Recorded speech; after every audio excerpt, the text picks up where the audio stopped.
Bismillahirrahmanirrahim. Assalamualaikum warahmatullahi wabarakatuh. Apa kabar nih teman-teman? Semoga kalian selalu sehat ya. Aku mau nanya dulu nih ke kalian. Biasanya kalian mendapatkan informasi dunia kewirausahaan dari mana sih? Apakah dari teman ke teman atau melalui internet? Kira-kira lebih efisien dan efektif yang mana nih? Silahkan bisa share di kolom komentar ya.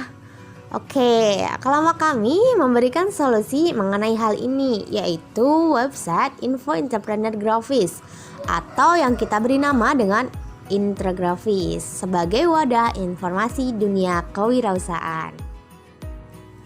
Perkenalkan, kami mahasiswa dari Universitas Pendidikan Indonesia Kampus Tasikmalaya, Program Studi Kewirausahaan kelas 2A. Anggota kami yaitu ada Happy Ristanti dengan NIM 1902596, Dewi Ratnasari dengan NIM 1909708, ada saya sendiri, Evi Puspita Anggraini, sebagai moderator dalam presentasi kali ini dengan NIM 1900564. Ada Siva Dinda Fadilah dengan NIM 1907960 dan Vina Dewiyanti dengan NIM 1900164. Sebelumnya, saya ucapkan terima kasih kepada Ibu Nizia Nadia Rahmani selaku dosen mata kuliah Sistem Informasi Manajemen Bisnis sekaligus dosen pengampu kelompok kami, dan Ibu Mira Nur Fitria selaku dosen mata kuliah Ekonomi Bisnis Digital, serta teman-teman yang mendengarkan presentasi kali ini. Untuk presentasi pertama akan disampaikan oleh salah satu anggota kelompok kami. Simak baik-baik ya. Data BPS berdasarkan Sensus Ekonomi Penduduk 2016 menyebutkan jumlah pelaku usaha bidang non-pertanian sebanyak 26,7 juta orang. Dengan perincian jumlah penduduk yang usahanya tidak menetap sebanyak 18,9 juta dan yang usahanya menetap 7,8 juta. Dari jumlah penduduk Indonesia, 250 juta jiwa dari data BPS tersebut dapat dihitung rasio wirausaha Indonesia mencapai 3,1%. Data Kominfo juga menunjukkan terjadi peningkatan kelas pelaku usaha dari pemula menjadi usaha mikro naik sebesar 12%. Pelaku mikro ke usaha kecil naik sebesar 9%, sedangkan dari pelaku usaha kecil ke menengah sekitar 1%. Informasi mengenai kewirausahaan masih dirasa kurang. Solusi yang diperlukan untuk menghadapi masalah tersebut yaitu dengan pembuatan platform yang memudahkan para wirausaha hingga mahasiswa dalam mengakses informasi seputar dunia kewirausahaan. Platform ini berupa website gambar yang disajikan dalam bentuk infografis sehingga memudahkan para pembaca dalam memahaminya. Metode pelaksanaan yang digunakan dalam pembuatan platform ini adalah System Development Lifecycle, di mana metode ini merupakan tahapan dalam pembangunan atau pengembangan sistem. Website Intrografis merupakan sebuah website yang membantu masyarakat, khususnya para wirausaha hingga mahasiswa, dalam mencari dan berdiskusi informasi seputar dunia kewirausahaan. Platform pengembangan web yang dipilih adalah Wix.com, di mana platform ini tidak membutuhkan coding yang rumit dan mudah dikelola oleh pemula. Konsep website ini yaitu menyediakan fitur-fitur seperti chat, forum, dan lain sebagainya. Cara kerja website ini yaitu melalui riset dan pencarian materi, merangkai ke materi, dan pembuatan desain infografis. Mengunggah hasil desain ke website, mengaktifkan fitur forum, Lalu, pengguna atau pembaca bisa berdiskusi dalam fitur forum. Dengan demikian, masyarakat, khususnya para wirausaha, hingga mahasiswa bisa dengan mudah menggunakan website ini. Pengertian kewirausahaan. Menurut Suryana tahun 2003 dalam Rahmawati tahun 2020 halaman 3. Kewirausahaan adalah usaha menciptakan nilai tambah dengan jalan mengombinasikan sumber-sumber melalui cara-cara baru dan berbeda untuk memenangkan persaingan. Nilai tambah tersebut dapat diciptakan dengan cara mengembangkan teknologi baru, menemukan pengetahuan baru, menemukan cara baru untuk menghasilkan barang dan jasa yang baru yang lebih efisien, memperbaiki produk dan jasa yang sudah ada, dan menemukan cara baru untuk memberikan kepuasan kepada konsumen. Dari data BPS berdasarkan sensus ekonomi penduduk tahun 2016 menyebutkan jumlah pelaku usaha bidang non-pertanian sebanyak 26,7 juta orang. Dengan perincian jumlah penduduk yang usahanya tidak menetap sebanyak 18,9 juta dan yang usahanya menetap sebesar 7,8 juta. Jumlah penduduk Indonesia 252 juta jiwa. Dari data BPS tersebut dapat dihitung rasio wirausaha Indonesia mencapai 3,1%. Data Kominfo juga menunjukkan terjadi peningkatan kelas pelaku usaha dari pemula menjadi usaha mikro naik 12%. Pelaku mikro ke usaha kecil naik 9%. Sedangkan dari pelaku usaha kecil ke menengah sekitar 1%. Sumbernya yaitu dari Kominfo tahun 2017.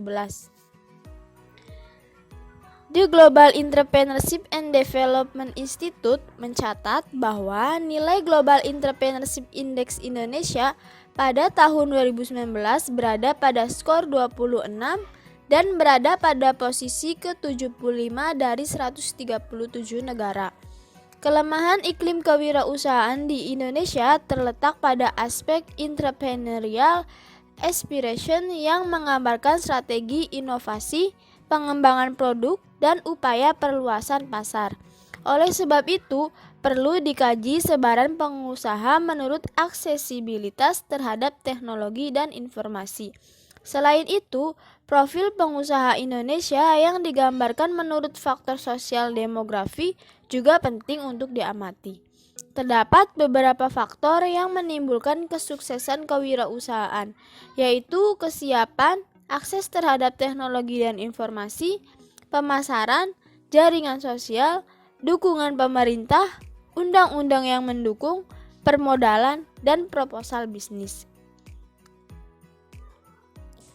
Menurut Nurul dan Rohima tahun 2008, dalam BPS tahun 2020 halaman 28, faktor demografi memengaruhi intensi kewirausahaan seperti gender, umur, latar belakang pendidikan, pekerjaan orang tua, dan pengalaman kerja. Informasi mengenai kewirausahaan masih dirasa kurang, sehingga diperlukannya platform yang memudahkan para wirausaha dalam mengaksesnya. Sesuai data survei yang diperoleh berdasarkan jumlah unit sampel sebanyak 31 responden dari jumlah populasi mahasiswa Universitas Pendidikan Indonesia, Kampus Tasikmalaya, Program Studi Kewirausahaan Angkatan 2019-2020, yaitu sebanyak 174 orang. Data tersebut menunjukkan bahwa 97,4% responden membutuhkan informasi seputar kewirausahaan. 82,1% responden memahami informasi dalam bentuk media gambar. 100% responden menyukai informasi yang singkat, padat, dan jelas, dan 56,4% responden membutuhkan platform yang menyediakan informasi tersebut dalam bentuk website. Output penelitian ini adalah penyediaan platform mengenai informasi kewirausahaan berupa gambar yang disajikan dalam bentuk infografis sehingga memudahkan para pembaca dalam memahami informasi. Berdasarkan latar belakang yang telah dijelaskan pada slide sebelumnya, maka dapat dirumuskan masalah sebagai berikut. Yang pertama, platform apa yang paling efektif dalam menyediakan informasi kewirausahaan ini?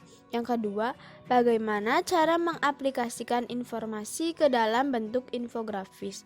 Yang ketiga, bagaimanakah cara platform tersebut bekerja? Yang keempat, bagaimana cara mengenalkan platform tersebut kepada masyarakat, khususnya para wirausaha. Tujuan penelitian ini yaitu menjelaskan konsep platform sebagai sarana penyediaan informasi mengenai kewirausahaan. Selanjutnya, menjelaskan cara mengaplikasikan informasi ke dalam bentuk infografis. Lalu, menjelaskan cara kerja platform yang akan diciptakan. Dan terakhir, terciptanya sebuah website intergrafis.com yang menyediakan informasi tentang kewirausahaan dan fitur lainnya. Manfaat dan luaran penelitian. Melalui penelitian ini diharapkan dapat menyediakan platform yang memudahkan masyarakat, khususnya para wirausaha hingga mahasiswa untuk mendapatkan informasi seputar kewirausahaan.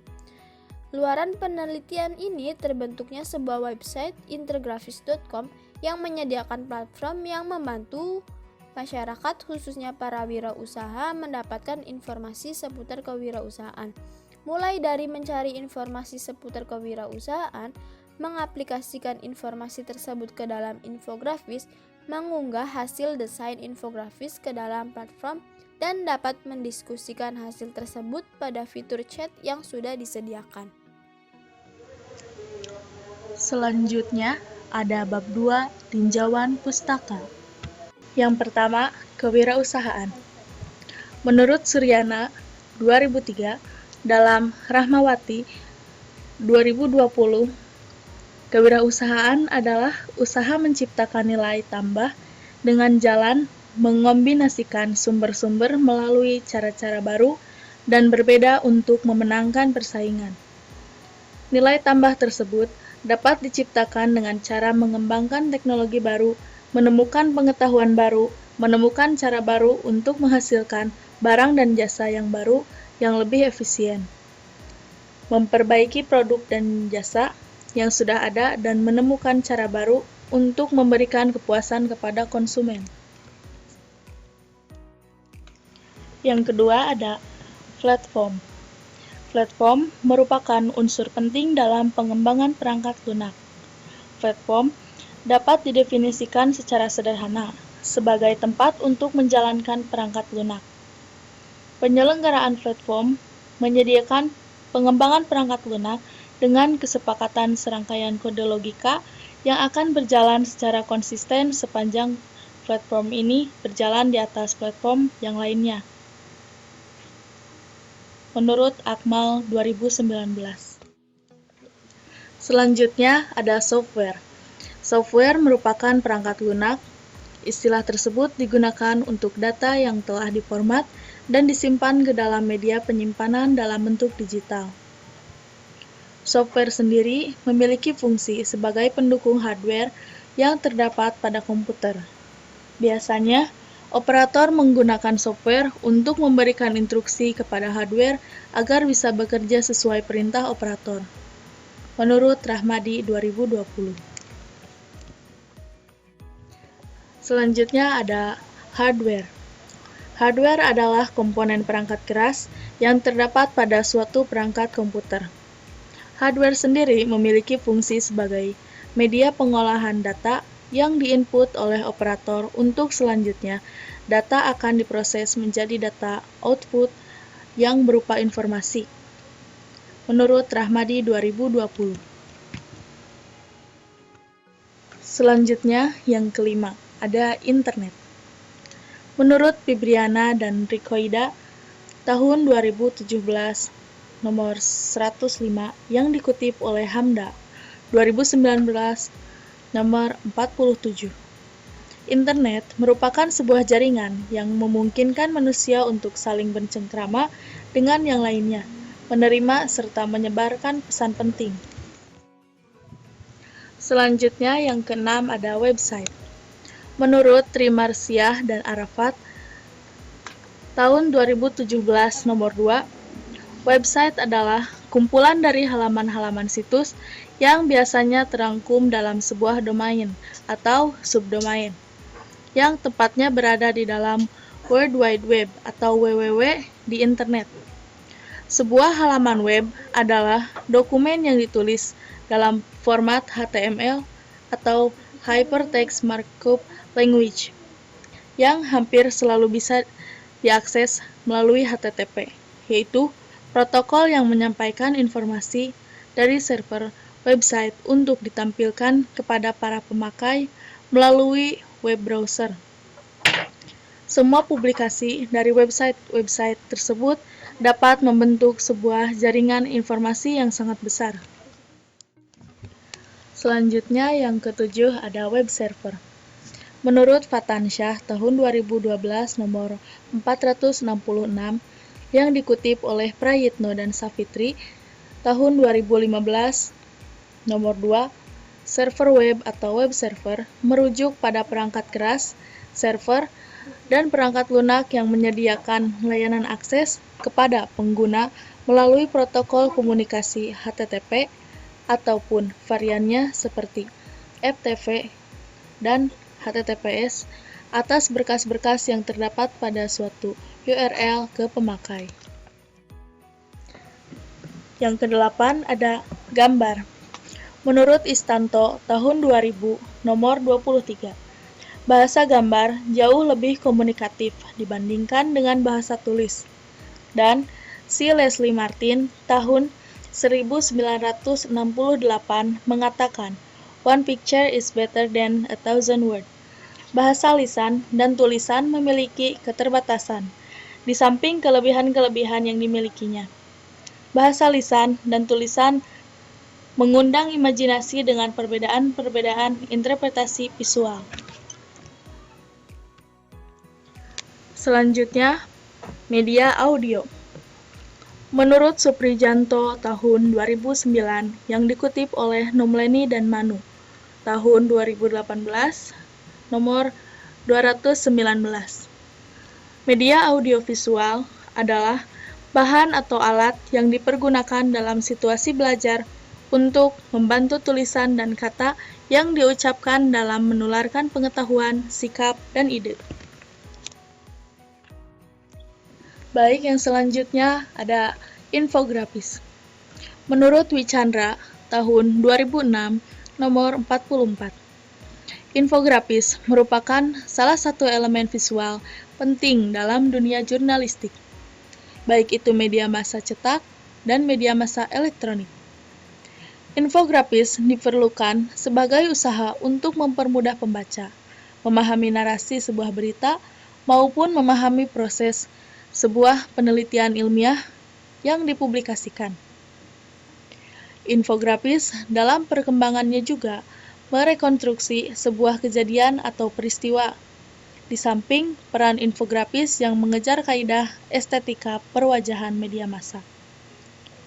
Melihat pentingnya infografis sebagai bentuk berita visual tersebut dalam media massa, maka perannya bisa sejajar dengan berita yang sifatnya verbal. Selanjutnya, yang ke-11, yaitu sistem informasi. Menurut Anggraeni dan Irviani, tahun 2017 nomor 2, sistem informasi merupakan suatu kombinasi teratur dari orang-orang, hardware, software, jaringan komunikasi, dan sumber daya data yang mengumpulkan, mengubah, dan menyebarkan informasi dalam sebuah organisasi. Selanjutnya, kita masuk pada tahap pelaksanaan. Nah, dalam tahap pelaksanaan ini, kita melakukan survei. Tujuan dari survei untuk menentukan data mengenai kebutuhan masyarakat, khususnya para wirausaha hingga mahasiswa menggunakan instrumen kuesioner melalui Google Formulir. Penentuan jumlah sampel sesuai data survei yang diperoleh dari populasi mahasiswa Universitas Pendidikan Indonesia Kampus Tasikmalaya, Program Studi Kewirausahaan Angkatan 2019-2020. Teknik yang didapatkan sesuai populasi anggota tidak homogen, sehingga untuk menentukan jumlah sampel maka terdapat rumus dari Sugiono pada tahun 2013 dalam Lestari tahun 2016. Bisa kita lihat di tabel, yaitu terdapat rumus S sama dengan N per N kali S. Nah, S kecil dimaksud yaitu jumlah sampel setiap unit secara proporsional. Sama dengan N kecil di sini yaitu jumlah masing-masing unit populasi per N besar yaitu jumlah populasi dikali S besarnya yaitu jumlah seluruh sampel yang didapatkan. Nah, di sini ada mahasiswa program studi kewirausahaan angkatan 2019 dari kelas A, B, C dan angkatan 2020 dari kelas AB. Jumlah populasi mahasiswa Universitas Pendidikan Indonesia Kampus Tasikmalaya Program Studi Kewirausahaan angkatan 2019-2020 adalah 174 dengan responden unit sampel yang diambil sebanyak 31 mahasiswa. Data tersebut menunjukkan bahwa 97,4% responden membutuhkan informasi seputar kewirausahaan. 82,1% responden memahami informasi dalam bentuk media gambar. 100% responden menyukai informasi yang singkat, padat, dan jelas. Dan 56,4% responden membutuhkan platform yang menyediakan informasi tersebut dalam bentuk website. Output penelitian ini adalah penyediaan platform informasi kewirausahaan berupa gambar yang disajikan dalam bentuk infografis, sehingga memudahkan para pembaca dalam memahami sebuah informasi. Metode pelaksanaan yang digunakan dalam pembuatan platform ini adalah System Development Life Cycle, di mana metode ini merupakan tahapan dalam pembangunan atau pengembangan sistem. System Development Life Cycle memberikan kerangka kerja yang konsisten terhadap tujuan yang diinginkan dalam pembangunan dan pengembangan sistem. Metodologi System Development Life Cycle menurut O'Brien pada tahun 2004 dimulai dengan investigasi sistem atau menghasilkan studi kelayakan, yaitu berdasarkan survei Google Form yang sudah disebar diperoleh 31 responden yang menyatakan membutuhkan sebuah platform informasi kewirausahaan yang disajikan dalam bentuk media gambar yang telah didesain dengan semenarik mungkin. Dari hasil data yang diperoleh, sebagian responden menyatakan bahwa website merupakan platform yang mudah diakses dalam mendapatkan informasi kewirausahaan. Perancangan model dalam pembuatan website merupakan langkah awal dalam menghasilkan suatu sistem. Yang kedua yaitu analisis sistem. Tahap kedua setelah investigasi sistem, maka diperoleh kebutuhan fungsional di mana website ini menyediakan apa yang diperlukan oleh pihak terkait. Sistem ini bertujuan demi mendorong para masyarakat, khususnya para wirausaha, mahasiswa dalam meningkatkan pengetahuan dan keterampilan mengenai kewirausahaan melalui website yang telah disediakan. Yang ketiga yaitu mengenai desain sistem. Pengembangan sistem yang dilakukan adalah in-house development, di mana sistem ini dikembangkan secara mandiri. Desain ini merupakan proses yang memberikan gambaran secara umum di mana kebutuhan-kebutuhan telah diuraikan pada tahap analisis, kemudian diterjemahkan ke dalam model presentasi lunak. Tujuan dari desain sistem ini sendiri yaitu menghasilkan suatu sistem model yang akan dibuat. Yang keempat ada implementasi sistem. Tahapan implementasi menghasilkan suatu platform yang berdasarkan investigasi sistem, analisis sistem, dan desain sistem di mana platform tersebut dirancang dalam sebuah website. Website yang dirancang tidak membutuhkan coding yang rumit sehingga mudah dirancang. Uji coba dilakukan di tahap ini untuk menguji kelayakan sistem.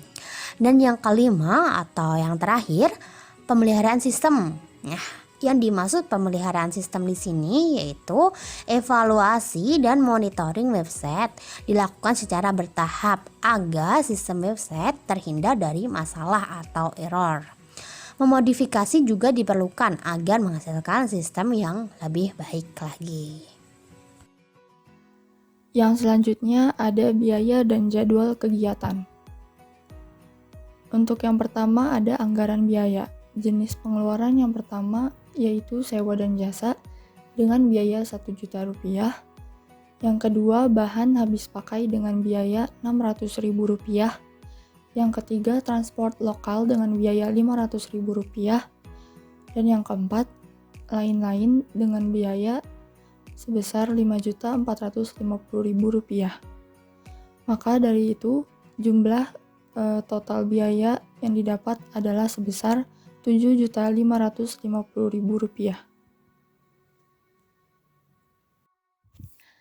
Yang selanjutnya ada jadwal kegiatan.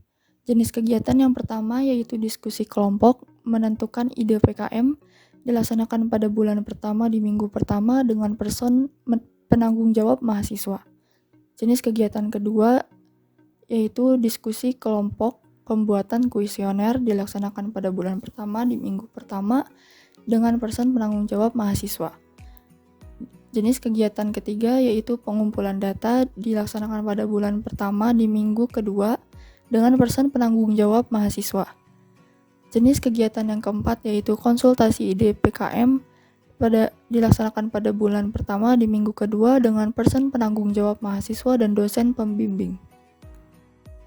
Selanjutnya, jenis kegiatan yang kelima ada sosialisasi PKM yang dilaksanakan pada bulan pertama di minggu pertama, kedua, dan ketiga, serta di bulan kedua di minggu keempat dengan person penanggung jawab dosen pendamping. Jenis kegiatan yang keenam ada pembuatan website, dilaksanakan pada bulan pertama di minggu ketiga dengan person penanggung jawab mahasiswa. Jenis kegiatan yang ketujuh ada mengubah fitur website yang dilaksanakan pada bulan pertama di minggu ketiga dengan person penanggung jawab mahasiswa. Jenis kegiatan yang kedelapan ada diskusi kelompok, yaitu penyusunan proposal, dilaksanakan pada bulan pertama di minggu ketiga dan keempat, di bulan kedua di minggu pertama, kedua, ketiga, dan keempat, serta di bulan ketiga di minggu pertama dengan person penanggung jawab mahasiswa. Selanjutnya, jenis kegiatan yang kesembilan ada revisi proposal yang dilaksanakan pada bulan kedua minggu keempat dengan person penanggung jawab dosen pendamping dan mahasiswa. Dan yang terakhir ada jenis kegiatan pengumpulan proposal dilaksanakan pada bulan kedua di minggu keempat dengan person penanggung jawab mahasiswa. Yang selanjutnya akan dibahas mengenai lampiran-lampiran. Untuk lampiran yang pertama, biodata ketua, anggota, serta dosen pendamping terlampir pada proposal. Lampiran yang kedua, justifikasi anggaran kegiatan. Jenis pengeluaran, 1. Perlengkapan yang diperlukan. Yang pertama ada hard disk 1 TB dengan volume 1, harga satuan Rp1.000.000 dan nilainya Rp1.000.000. Subtotal sebesar Rp1.000.000. 2. Bahan habis pakai. Yang pertama ada kertas HVS dengan volume 1, harga satuan Rp48.000 dengan nilai Rp48.000. Yang kedua ada tinta print dengan volume 4, harga satuan Rp88.000 dan nilainya Rp352.000. Yang ketiga ada materai dengan volume 10, harga satuan Rp10.000 dengan nilai Rp100.000. Dan yang keempat ada bahan-bahan kebutuhan protokol kesehatan dengan volume 5, harga satuannya yaitu Rp20.000 dengan nilai Rp100.000. Maka subtotalnya yaitu sebesar Rp600.000. 3. Perjalanan. Yang termasuk dalam perjalanan yaitu ada transportasi lokal dengan volume 5, harga satuan Rp100.000 dan nilainya adalah Rp500.000. Maka subtotalnya adalah sebesar Rp500.000. 4. Lain-lain. Yang pertama ada sewa domain dan hosting untuk 1 tahun, volumenya 1 dengan harga satuan Rp4.250.000 dan nilainya yaitu Rp4.250.000.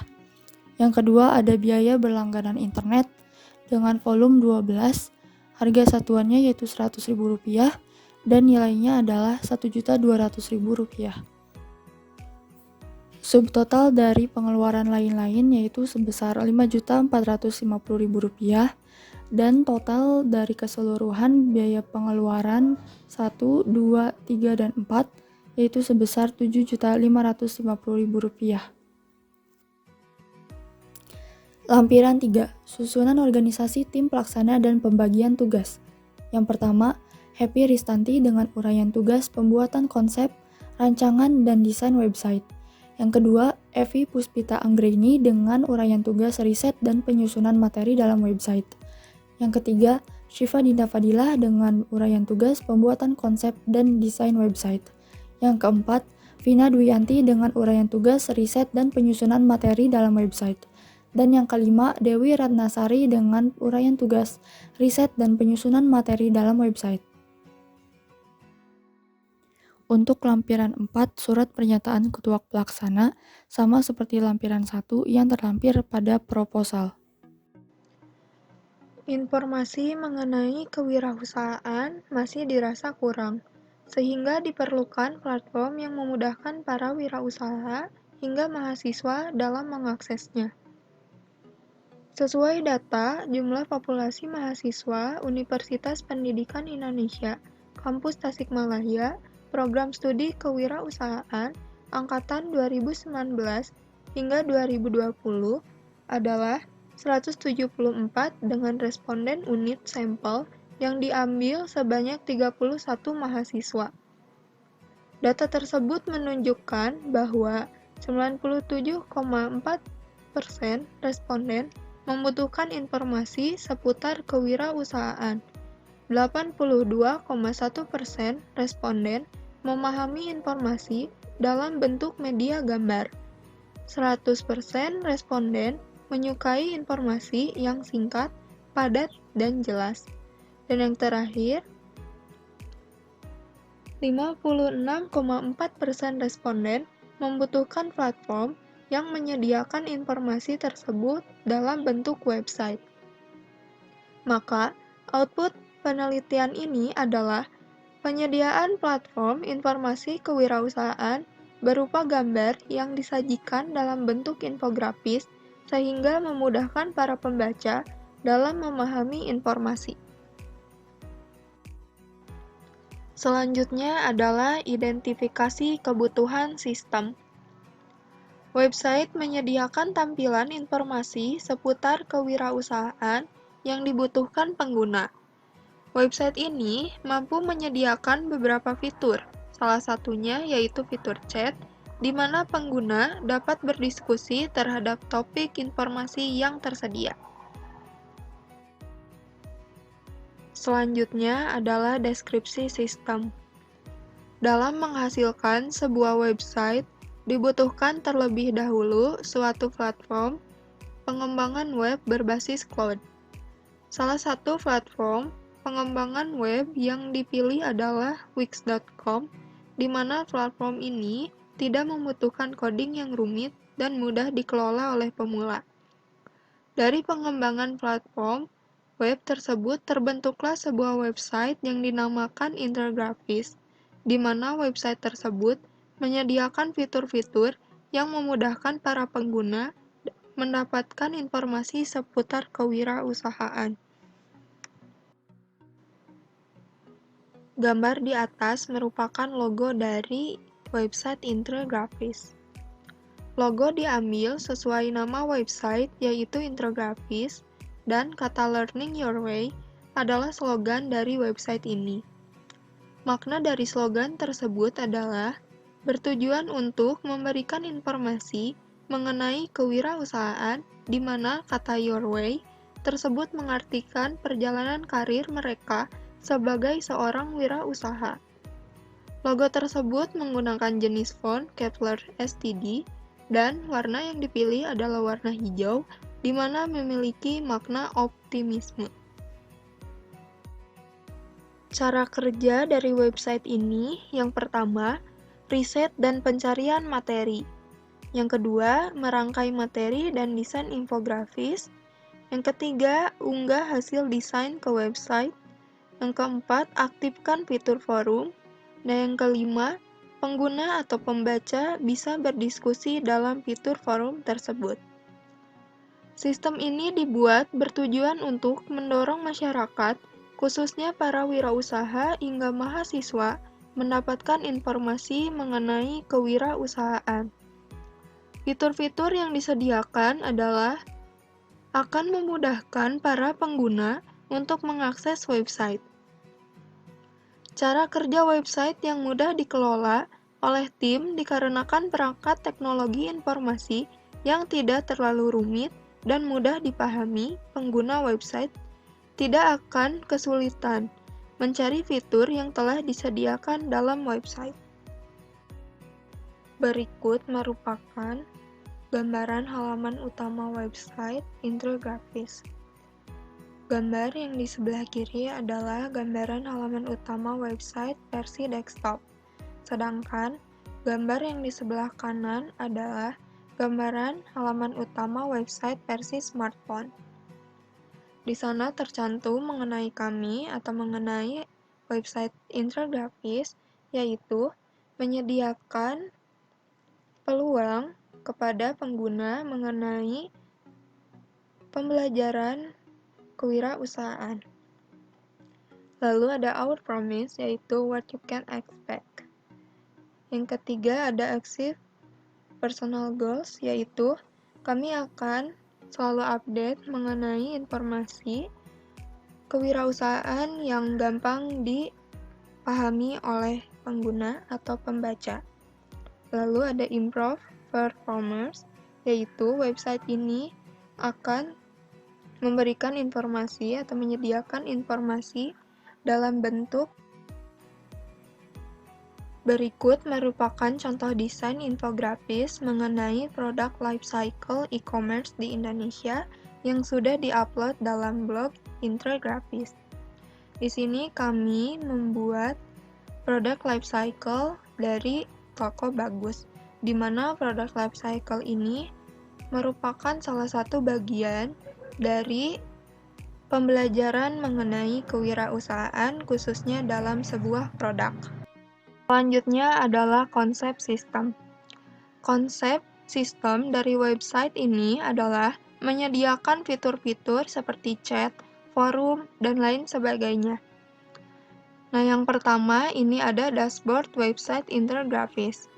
Dashboard hanya dapat dikelola dan dilihat oleh admin saja, dikarenakan halaman ini menampilkan data pengguna atau pengunjung website setiap harinya, atau notifikasi inbox, lalu mengunggah informasi, mengubah tampilan, dan lain sebagainya. Lalu selanjutnya ada fitur chat.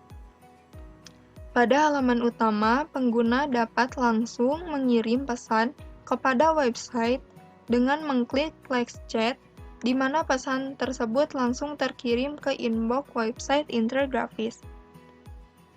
Di sini ada gambar dari tombol Let's Chat, lalu ada tampilan saat mengirim pesan, dan yang terakhir adalah dashboard yang menampilkan notifikasi pesan pengguna. Lalu selanjutnya ada fitur forum. Fitur forum merupakan tempat pengguna website berdiskusi mengenai topik-topik yang dibahas. Pengguna diwajibkan menjadi member website terlebih dahulu agar bisa memberikan tanggapan dalam forum yang disediakan. Untuk menjadi member website, pengguna dapat membuat akun terlebih dahulu. Dan yang terakhir adalah syarat dan ketentuan website. Persyaratan dan larangan bagi pengguna website infografis adalah yang pertama, mengisi data diri dengan benar sesuai ketentuan penggunaan situs website. Yang kedua, menggunakan bahasa yang sopan dan tidak membicarakan suatu hal di luar topik pembicaraan dalam sebuah diskusi. Yang ketiga, wajib menggunakan situs website dengan baik dan tidak melakukan tindakan pencemaran terhadap nama website.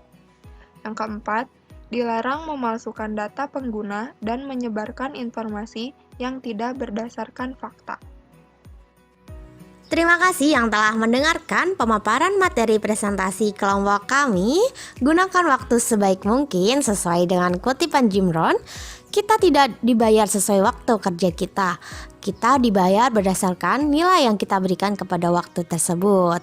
Saya Evi Puspita Anggreni mewakili kelompok kami. Sampai ketemu di video selanjutnya. Wassalamualaikum warahmatullahi wabarakatuh.